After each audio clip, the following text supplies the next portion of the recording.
আলোর উৎসব দীপাবলি। আর দীপাবলি উপলক্ষে রাজ্য এবার সেজে উঠেছে। প্রত্যেকটি মণ্ডপে মণ্ডপে চলছে প্রস্তুতি। শ্যামামায়ের আরাধনায় ৮ নং টাউন বড়দলি মণ্ডলের উদ্যোগেও আগরতলার রবীন্দ্র শতবার্ষিকী ভবনের সামনে দীপাবলিতে শ্যামামায়ের পুজো করতে চলেছে পুজো উদ্যোক্তারা। পুজোর উদ্বোধন করবেন রাজ্যের মুখ্যমন্ত্রী ডক্টর মানিক সাহা। সাংবাদিক সম্মেলন করে ঠিক এই কথা জানিয়েছেন আগরতলা পৌর নিগমের মেয়র দীপক মজুমদার। তাছাড়া উপস্থিত ছিলেন ৮ নম্বর টাউন বড়দলি কেন্দ্রের মণ্ডল সভাপতি সহ অন্যান্যরা।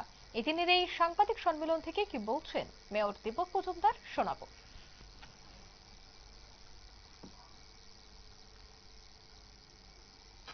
আসন্ন দীপাবলি উৎসবকে সামনে রেখে ৮ বড়দলি মণ্ডলের উদ্যোগে প্রতি বছর নেই এই বছরও আমাদের দীপাবলি অনুষ্ঠান উপলক্ষে কিছু কর্মসূচি এবং মাঙ্গলিক অনুষ্ঠানের আয়োজন করা হয়েছে।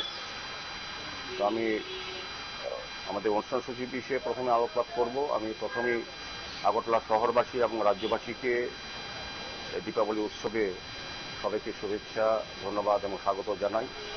আমার আশা এবং প্রত্যাশা থাকবে আমাদের এই পুজোতে সবাই সার্বিকভাবে অংশগ্রহণ করবেন এবং এই পুজো অনুষ্ঠানকে সাফল্যমণ্ডিত করার জন্য সকলের একটা আন্তরিক সহযোগিতা আমরা কামনা করছি আজকের এই সাংবাদিক সম্মেলনের মাধ্যমে। তো আমি অনুষ্ঠান বিষয়ে মণ্ডল সভাপতি কিছুটা শুরু করার কথা বলেছেন।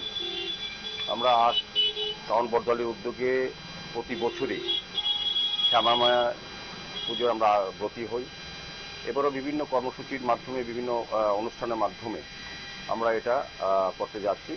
আগামীকাল সন্ধ্যা 6:30 ঘটিকায় আমাদের মাঙ্গলিক অনুষ্ঠানের মধ্যে রাজ্যের জনপ্রিয় মুখ্যমন্ত্রী প্রফেসর ডক্টর মানিক সাহা মহোদয়ের হাত ধরে আনুষ্ঠানিকভাবে আমাদের এই 3 দিনব্যাপী অনুষ্ঠান 19, 20 এবং 21 তারিখ সূচনা হবে।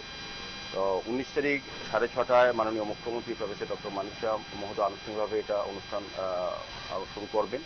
তারপর সাংস্কৃতিক সন্ধ্যা থাকবে প্রতিদিনই।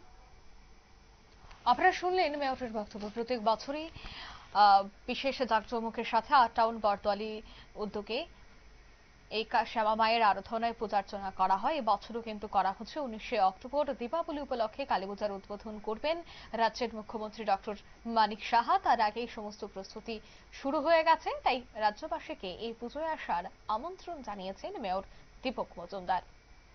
নিয়ে নিচ্ছি ছোট্ট একটি বিজ্ঞাপন বিরতি, সঙ্গে থাকুন।